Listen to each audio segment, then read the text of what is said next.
জীবনকে বুঝতে হলে আপনাকে ৩টি জায়গায় যেতে হবে। ১. হাসপাতাল, ২. কারাগার, ৩. কবরস্থান। হাসপাতালে গেলে আপনি বুঝবেন মানুষ কত অসহায়। অজস্র টাকা পয়সা আছে, তবুও অমানসিক যন্ত্রণা, কষ্ট, ঢুকে থেকে মৃত্যুর দিকে এগোচ্ছে কেউ কেউ। তখন আপনি বুঝতে পারবেন সুস্থতা ছাড়া কিছুই সুন্দর নয়।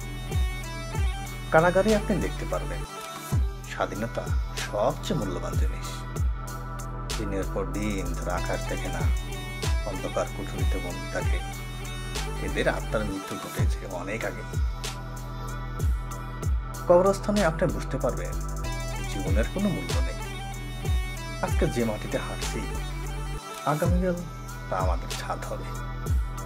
সারা জীবন ধন সম্পদের পেছনে ছুটে বৈধ অবৈধ উপার্জনের নেশে বোধ হয়ে বেলা শেষে সেই তো মাটির নিচে যেতে হবে। অর্জিত পুণ্য ছাড়া আর কিছুই সারা যাবে না। তাহলে কেন এত উর্ধ্বশ্বাসে চলছে? একটু নিঃশ্বাস ফেলার সময় আপনার নেই কেন? হাত মুখ ধুয়ে পবিত্র হয়ে বসে স্রষ্টার প্রতি অবনত হওয়ার সময় আপনার নেই কেন? যে জীবনটা আপনি পেলেন তার জন্য কৃতজ্ঞতা জানানোর ফুরসত আপনার কেন হলো না? এবার একটু চিন্তা করুন। জীবন তো প্রতিযোগিতা না। আমাকর ঘরে এসি লাগানো বলে আপনাকেও এসি লাগাতে হবে তা না। আপনার সামর্থ্যের মধ্যে পাখা কিনতেও হবে। আমাকের শাড়ির দাম 10,000 টাকা বলে আপনারও 12,000 টাকা শাড়ি কিনতে হবে না। এসব অসুস্থ প্রতিযোগিতা। এই প্রতিযোগিতার জন্যই অনিয়ম, দুর্নীতি সমাজে থাবা গেড়ে বসে।